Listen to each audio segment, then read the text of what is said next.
کەرتی گەشتیاری یەکێکە لەو کەرتانەی کە بەردەوام پێویستی بە پەرەپێدانی زیاتر و مارکێتینە بۆ ئەوەی زۆرترین گەشتیار ڕوو لە ناوچە گەشتیارەکان بکەن. ساڵانێکە لە هەرێمی کوردستان گرنگێکی زۆر دەدرێت بە کەرتی گەشتیاری، بەڵام تاکو ئێستا وەکو پێویست ئەو کەرتە بوژانەوەی بەخۆیەوە نەبینیوە. تەنها لە تەمەنی کابینەی نوێمدا لە سەرمایەی 1 ملیار دۆلار وەبەرهێنان لە کەرتی گەشتیاریدا کراوە. کۆی گشتی وەبەرهێنانی کەرتی گەشتیاری لە هەرێمی کوردستاندا 8 ملیار دۆلارە. بەڵام ئەوەی من دەمەوێت لەم بەرنامەیە بە دوواداچوونی بۆ بکەم ئەویش کۆمەڵێ شوێن و ناوچەی گەشتیاری هەن کە دەتوانرێت گرنگێکی زیاتری پێ بدرێت، چونکە لەو ڕێگەیەوە هاوڵاتیان زۆر سوودمەند دەبن. یەکێک لە گرفتە هەرە سەرچەکانی بەردەم کەرتی گەشتیاری لە هەرێمی کوردستانە نەبوونی ڕێگاوبانێکی پێویستە. لە بوژانەوەی ئەم جارەدا کۆمەڵێ شوێن و ناوچەی گەشتیاری سەرنجڕاکێشتان پێدەناسێنم کە لە هیچ شوێنێکی دنیادا ناوچەی وا گەشتیاری بوونی نییە.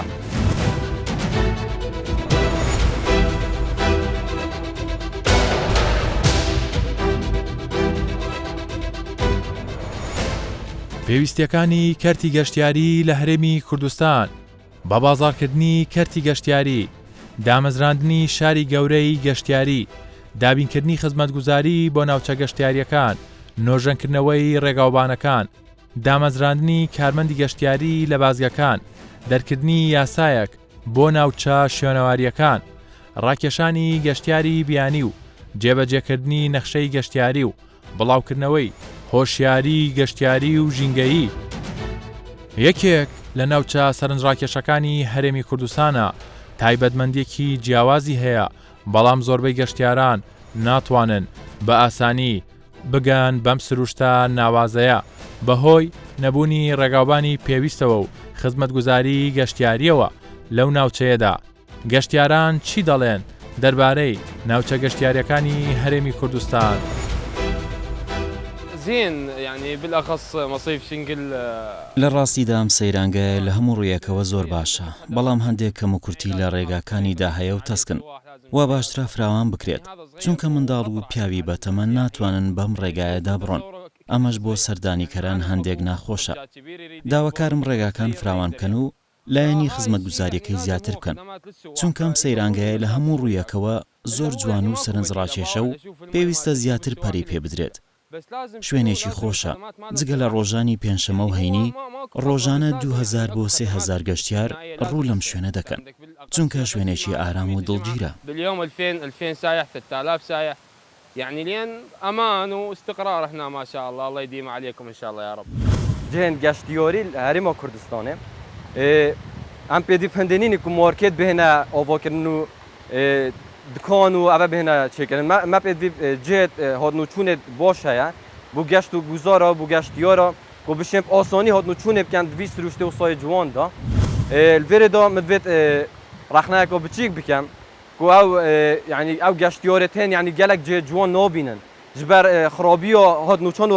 rêgavbana. Ji ber vê çandê jî yani em daxwazeka yani biçîk hikûmeta herêmê dikin ku harîkarê yani kertê geşt û guzarî bîtin ku van cihê sayê ciwan vî siruştê û sayê ciwanê siruştî yê ku bê destkarî ku siruştê xwedê hatiye çêkirin siruştekê ciwan e em heskin yani pêş bêxin yani rêkûbana çêkin xizmetê yani geştiyarî pêş bêxin buwarê elamî da yani reklameka baştir û profesyoneltir bû bêhêtekirin da ku Kurdistanê siruştê ciwanê Kurdistanê bû Kurdistanê bû dervê Kurdistanê jî deynen ya.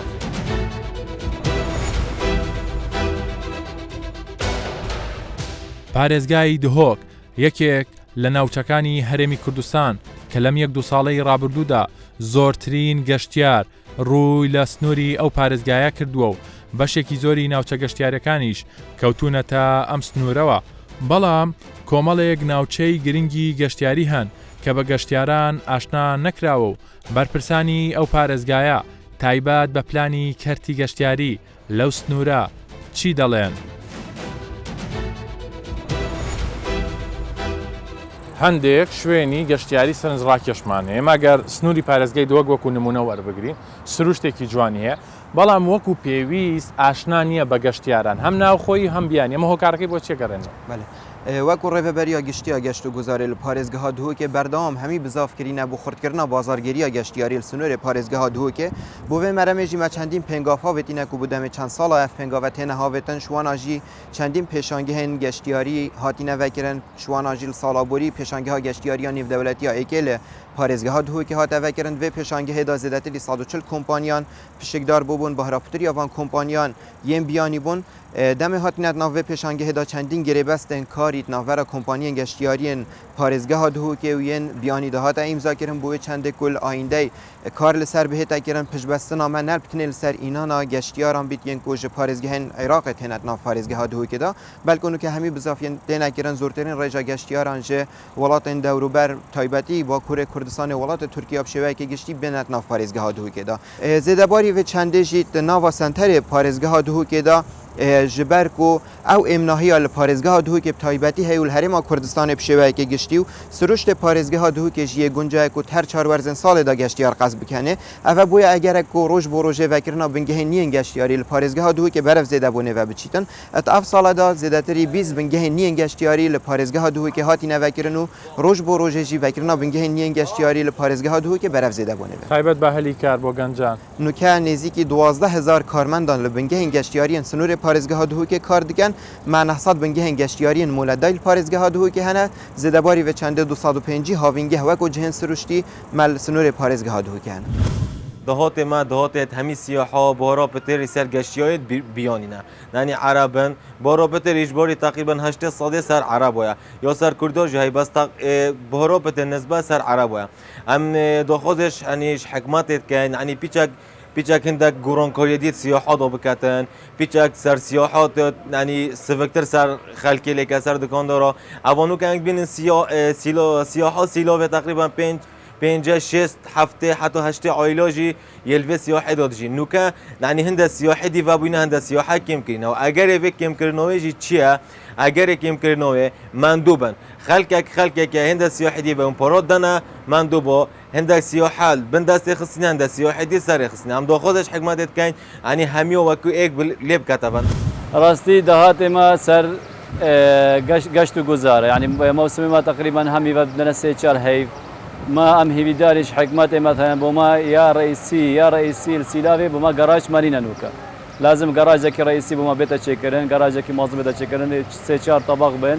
ده اب خلق الفير ميد ازعاجوان نبت چونكي بيت السياحيه ديتا راح تاخذ مثلا او بيت مثلا كسياره خو 4-5 كيلومتر بطابق نشنك بيها بيت السيلاوي راستي وجاري كدي نايته بس اگه گاراج كابت مثلا اوتيل وموتيل هبن شونه گشتياري هبن او جاربت راسا زبرت السيلاوي هاتنی گەشتیار لە نیوەی یەکەمی ئەم ساڵدا بۆ هەرێمی کوردستان پارێزگای هەولێر 674,111 گەشتیار پارێزگای سلەیمانی 524,269 گەشتیار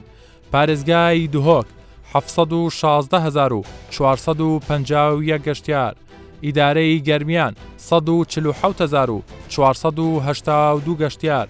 کۆی گشتی گەشتیاران لە نیوەی یەکەمی ئەم ساڵدا 2,059,348 گەشتیار داهاتی گەشتیاری 513,337,000 دلار بووە پێشبینی هاتنی گەشتیار بۆ ئەم ساڵ 4 ملیۆن گەشتیار کەرتی گەشتیاری لە هەرێمی کوردستان چی پێویستە بۆچی گەشتیاران ئاشنا ناکرێن بە ناوچە گەشتیاریەکان چۆن بتوانین کەرتی گەشتیاری بە بازار بکەین یانیش کار لەسەر هێنانی گەشتیاری بیانی بکەین لەگەڵ کەسانی ئەکادمی و شارەزا لە بواری گەشت و گوزاردا ئەم بابەتە گفتوگۆ دەکەم ئێوە کەرتی گەشت و گوزار چۆن دەبینن لە هەرێمی کوردستاندا وەک داتێت نوکەل بەردەستیت وەزارەتە گەشت و گوزارێ بوومە دیار بیتن و گەشت و گوزار کارتەکەی بەرەو مازنبوون و فراوانبوون لێت هەیە چکە ئەگەر ئەم دیڤداتایە بچین 2018 نزیکی 3 میلیۆن گەشتیار قەسا هەرێمی کردە و 2021 نزیکی 4 میلیۆن و 500 هزار گەشتیار قەستا هەرێمی کردینە و 2022 تنێ جەشنە نەورۆزی 272 هزار گەشتیار قەستا هەرێمی کردە ئەوەوەی چەندێ بوومە دیار کرد و ئەف کارتێکی ڕۆژ بۆ ڕۆژێ دیفراوانتر لێ هێتن و بەرەو پێشڤەچوونێکی و گەشە پێدان گرنگە لێ بهێتەکردن حالی حاضردا چۆن وا بکەین پەرەی زیاتر بە کەرتی گەشت و گوزار بدەین لە هەرێمی کوردستاندا وەکیتە ئاماژە پێدایمە gelek فاکتەرên ڕاکێشان و گەشتیاریت هەین نەتنێ سروشتی بەلکە حتا یەتمێژویی و شارستانی حتا یە civakî jî civakê me civakekê wasa ku em şên xelkî rakêşîn geştiyara rakêşîn bû hindê ku ziyatir qesta herêmê bikin. Çam dî sû jê wergirîn di hingî sû jê wergirîn eger hat û me pitir geşepêdana vî kertî kir. Geşepêdana wî jî gelek rêka pêk têt ya êkê baştirkirina jêrxaneyên aborî bû hindê da وبرهێنانە گەشت و گوزاری زێدەتر لێ بهێتن هەروەسا پرۆژێن گەشتیاری ئەم شێن باشتر لێ بکەین فراوانتر ژی لێ بکەین بۆ هەندێ سیکۆمە ماستر لێ بێتن دابیتە ئەگەر هەندێک و ئەم پتر شێن ژمارەیەکە باشیە گەشت و گوزارە ڕاکێشین و دوێت ئەمش بیر نەکەین ڕاکێشانە گەشتیارە خاڵێکی گرنگیا هەی ئەو ژی با زرگانیکردنا وان جهێن گەشتیاری ئەم چاوە وان جهێن گەشتیاری پڕێکێکە باش بازرگانیە بۆ بکەین کو ئەم شێن خەلکێکی زێدە ڕاکێشن بۆ هەندێک و گەشتێ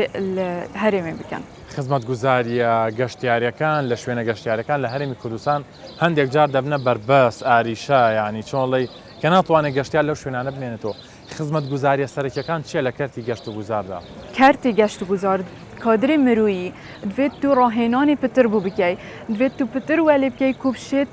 تێکەلی دگەل گەشتیارە بکەتن خاستان هەکەم بێن بەحسێ وان کەسا بکەین ئەوێت بڕێکێکە ڕاستەخۆ تەعاملێت گەل گەشتیاری بکەن دوێت پتر بێنە ڕاهێنانکردن بۆ هەندێک کوبشێن تەعاملێکی جان سەروبەر ئەدگەل گەشتیارە بکەن دا بشێن گەشتیارە پتر ڕاکێشین. ئەو ژی پڕێکا هەندێک و پتر تەدریب بهێتەکردن تر دەورە و جەبوو بهێنە تەرخانکردن. زۆر خۆشحاڵم هاتوو بەتە کوردستان خۆم لە بەغدا عیشت ڕئیشم لە بەغدایەوە سەکەنم لە بەغدا بەس خۆم لە خانەقینەوە ئەسڵم لە خانەقینە شاری خانەقین بەس هاتوومە بۆ گەشتیاری بۆ کوردستان بەڕاستی کوردستان وەکو مامۆستا گۆران دەڵێ بەهشتی سەرزەمینە ئێستا وەختی خۆی گۆران وتی بەهشتی سەرزەمینە ئەگەر مەدەنیەتی هەبێ ئێستا الحەمدلله هەم بەهشتی سەرزەمینە و هەمیش مەدەنیەشتایە ماوەیە کە ناتوومەتە دۆک تقریبان 20 ساڵ دەبێ یان سەرکەم دۆک جۆرێکترە بەڕاستی دۆک وەختی خۆی شارێکی بچووک بوو حتا سولافی چیتیان نەبوو لە من لە 75 تقریبا 5 جار هەدوومەتە دۆک سولاف و سەرسەنگوانیشکی ئەوانە یعنی وان نەبوو ئیسا ماشەڵڵا بەدەنیەکی زۆر جوانە بنیانی زۆر جوانە عینەن وەکو تورکیایە وەکو لبنانە وەکو بەڕاستی یعنی هەوەس دەکا بۆ خەڵک بن کوردستان ببینن. ئاماری شوێنە گەشتیاریەکان لە هەرێمی کوردستان کافتریا 714 ڕێستۆران 589 هۆتێل 460 کۆمپانیا و نووسنگای گەشتیاری 599 ئاپارتمانی ڕاخراو 282 خواردن و خواردنەوە 157 هۆڵی ئاهەنگگێڕان 72 کۆمەلگای گەشتیاری 54 یانەی شەوان 45 شاری یاری 10 هۆڵی بۆنەکان 1 دانا. تایبەت بە ناوچە گەشتیاریەکانی هەرێمی کوردستان هێشتا لەو ئاستەنین کە پێشوازێکی باش لە گەشتیاران بکرێت لە کاتێکدا سروشتی ناوچەکە هاوکارێکی باشە بۆ ئەوەی زۆرترین گەشتیار بۆ ئەو ناوچانە ڕابکێشێت و ببێتە سەرچاوەیەکی داهاتی باش بۆ دانیشتوانی ئەو ناوچەیە. گفتوگۆ لەگەڵ خاوەن ناوچە گەشتیاریەکان دەکەم لە هەرێمی کوردستاندا بزانم داواکاری ئەوان چییە لەلایەنی پەیوەندیدار بۆ بەرەو پێشچوونی زیاتری ئەو کەرتە. دۆخی کەرتی گەشتیاری چۆنە؟ ینی با بڵێم گەشتیاران زۆر دێنە ئەم ناوچەیە چۆنە بۆ ئێوە؟ والله نسبت گەشتیاری و گەشتێمە جن زۆر جوان بۆ گەشتیارایەت هەین خواستن کوردستانی عامەتەن و بێ سەروێ بەحرێ و جەوەکی خۆش نسبت گەشتیاران نینن گەشتیار بەس سەردانە ڕۆژا پێنجشەمبێ خۆت بێوەکی دی سێ سیارەیەکتین بەس ڕۆژا خۆت بێ عالم قەستاوێتکن بەر خەداماتە و یعنی مەسەنە بەحرە تەرەخی ترکا بتن و گوندەکی وسا بچیک دی هەمی سەرژیت خەڵکی گوندی هەمی دێشۆل کرد نینە الڤێرێ اف خدمات او يعني اعلام و افتشتك قالك مشرقي تلفزيوني و مشرقي حكومتي يعني هاري كاري كيمه خاصه اعلام باشە چ بکرێ بۆی مەسەلەن خزمەتگوزاری زیاتر بێتە ئەم ناوچەیە؟ هدي خدمات گوزاری اما اوريكي بو ما تشيكن جين خوشكن و يعني اعلام يمكن يعني خلقك بناست يعني سردانا فيري بكتن فيري قالك جهك ارام يعني خلقك يمكن بينافيري بشاف بمن استراحه يمكن بەرلێبەوە جوەکی گەلێکی خۆشە. ئێستا باسی بۆ کە لەم شوێنە چەند کەس کار دەکات لەسەر کەرتی گەشتیاری بژێوی ژیانی ئێوە لەسەر ئەمەیە؟ بەڵێ ئەم دوو عایلەنە دوو برانە ئەم سەروێ گەشتیاری شۆلتکن ئەمە بژی و ژیانەمە هەمی سەروێریە باشە گەشتیاریە. باشە لە ڕووی ئەوەی کە بەڕێوەبەرایەتی گەشت و گوزار شارەوانی حکومەت هیچ هاریکاریکی ئەوە ناکە بۆ بابەتە؟ بۆ بابەتە بەڵێ مە ئیجازە و هەمی تشت بێت هەین حتا نسبەیەکی باش هاریکارن. چه گەشتیارێک دێتێرە ئەو گەشتیارانە کێن کە دێنە ئەم ناوچەیە؟ گەشتیار خەڵکی بەغدایە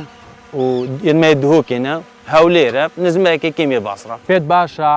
مەسەلەن حکومات کە زۆر گرنگی بە کەرتی گەشت و گوزار دەدا چی بکا باشە؟ چی بکات؟ وڵڵاهەکی گوندێکی زۆر بچیکە گوند یعنی عامەتەن بچیکەیەکی مەسەلەن شقا بێختەوارە و یعنی حەدەقا چێکێت و پارکا چێکتن یعنی عالەمێک دی قەستاوێریکن ام خلقي قندي حمد اذا شو لكن مستفيد بن يعني السلبيه ودي فايده ما حماده يعني هيك حكومات هاري كار بتحدقه وبارك وافتشتها بن امي قلب يا خوش بن يعني هاني وبرهنا رقم دابي وبرهنان بكن ليره بله بيت هاري كار بدك تبش نبت نشي كار بكي بيت حكومات هاري كاريات بك دعمات بك دس خوشي بوته بيت حتى تبشي كار بكي ايوا كرتي تايبتن ايوا مثلا ببردوامي كان لسر كرتي قشت گزاركن اويك ايوا چند سال ازموتانيه کەرتی گەشتیاری لە هەرێمی کوردستان چی پێویستە؟ کەرتی گەشتیاری کەرتێکی گرنگە تەرێما کوردستانێدا پێویستێکە زۆر وەکو حکومەتە هەرێمێ خەڵکی کوردستانی پێ هەیە و شێوەیەکی باش حکومەت پارە پێ بداتن و دیزاینێکی دروست کار بکەتن بوو گەشتیاران. بەداخەوە گەشتیار تێتە ئیستیقلالکردن شلای شەریکا بە ئەوە تشتێکی نەباشە مزور جارا داخل ریوبریت گشت و گذار کریه نوینرت و کریه کو و کیشاوانا بو علاج کن گشتیار دهیتن مثلا بغداد دهیت جنوبی دهیت ده حقی خودت گل شریکا ده هنده پاره که بخود گل خوی نیتن دا کو بخو خوشه کی پیت بلی جه داخل وقت پیدا کردتانه هر او کو شریکت وان گشتیارا استقلال کن پاره پینا بینن و او گشتیار کیم ببن سبب نتنظیم کردن کارتی گشت و گوزار کوردستانی. کارتی گەشتیاری گرنگی چییە بۆ هەرێمی کوردستان؟ بە تایبەتی دەتوانێت مەسەلەن لەم کەرتەوە بوژانەوەی باش بەخۆی ببینێ؟ بله من پیامێک تایبەت هەیە بۆ جەناب سەرۆک وەزیران سەرۆکی هەرێمێ کو کارتی گشت و گوزاری نفتەکە هیچ نابیتن کوردستان مهنگ گشتیاری هست اگر پرا پی بدد 100 پیلان بو بده دانان ام محتاج بودجه و میزانیا حکمت عراق نابین 10,000 هندی میزانیا عراقی دل کارت گشتیاری بو مهیتر. خەرجی گەشتیاران لە هەرێمی کوردستان 180 گەشتیاران لە هەرێمی کوردستان لە پارێزگاکانی عێراقەوە دێن 110 گەشتیاران گەشتیاری ناوخۆیین 105 گەشتیارانی وڵاتەکانی ئێران و تورکیا و سووریا و لوبنانن 105 گەشتیاران گەشتیاری بیانین 160 گەشتیاران لە ڕێگای گروپە گەشتیارەکانەوە سەردانی هەرێمی کوردستان دەکەن خەرجی ئەو گەشتەش لە نێوان 300 تا 500 دۆلارە 120 گەشتیاران لە دەواازەکانەوە بە ئۆتۆمبیلی خۆیانەوە دێنە هەرێمی کوردستان خەرجی ئەو گەشتیارانە لە 1500 دۆلارەوە دەست پێ دەکات بۆ 2000 دۆلار سەدا 20 گەشتیاران لە ڕێگای فڕۆکەخانەکانەوە سەردانی هەرێمی کوردستان دەکەن. خەرجی ئەو گەشتانە لە 2500 دلار دەست پێ دەکات بۆ 3500 دلار.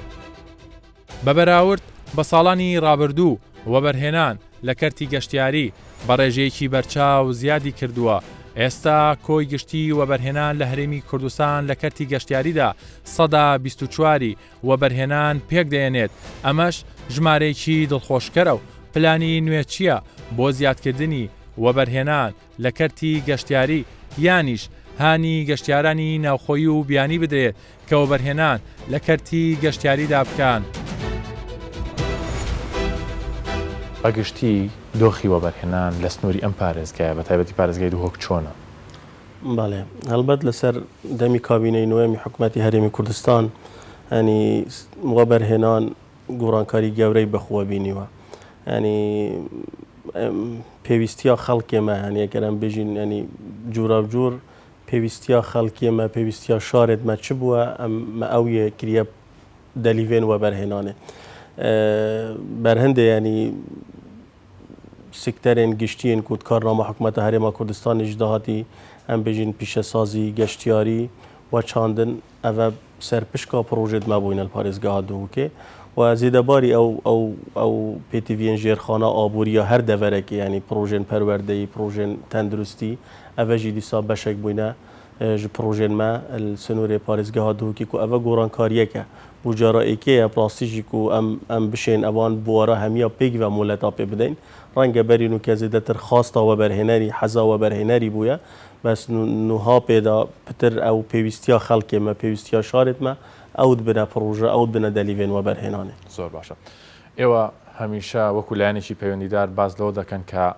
ئاسانکاری بۆ بەرهێنەکان دەکەن چ ناو خۆی بێت چ بیانی بێ وەها نیشان دەدەن. سێکتەرێک هەیە ئەویش گەشت و گوزارە چۆن وا بکەین وەبەرهێنەرەکان بێن لەم سێکتەرەیە وەبەرهێنانی زیاتر بکەن.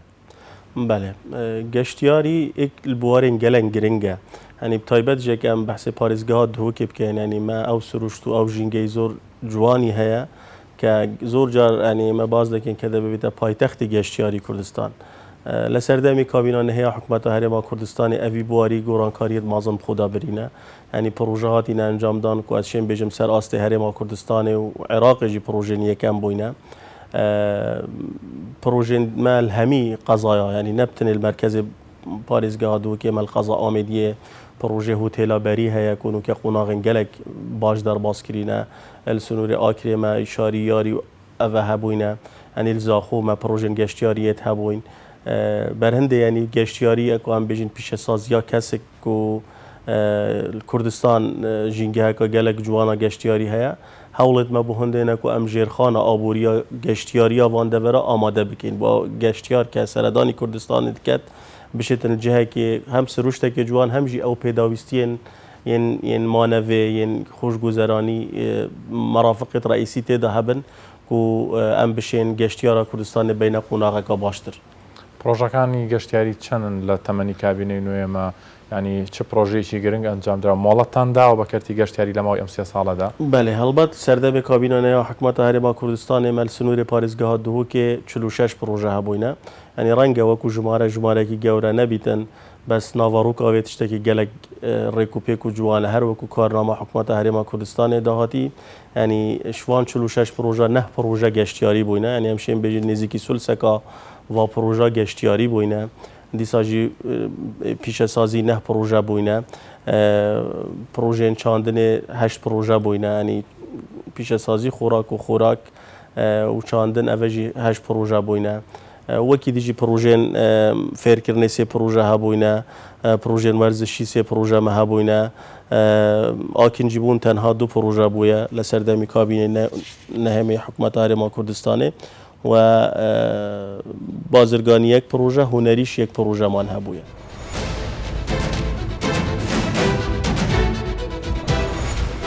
سەرمایەی وەبەرهێنانی گەشتیاری لە هەرێمی کوردستان پرۆژەی گەشتیاری تەواوکراو بە سەرمایەی 7 ملیار دلار کابینەی نۆیەم بە سەرمایەی 1 ملیار دلار وەبەرهێنان لە کەرتی گەشتیاریدا ئەنجام درراوە. مۆڵەتی پرۆژە گەشتیاریەکان لە هەرێمی کوردستان 182 مۆڵەتە. ڕوبەری وەبەرهێنانی گەشتیاری لە هەرێمی کوردستان 9585 زۆنمە. ڕێژەی کەرتی گەشتیاری 124 وەبەرهێنان پێک دەهێنێت لە هەرێمی کوردستاندا.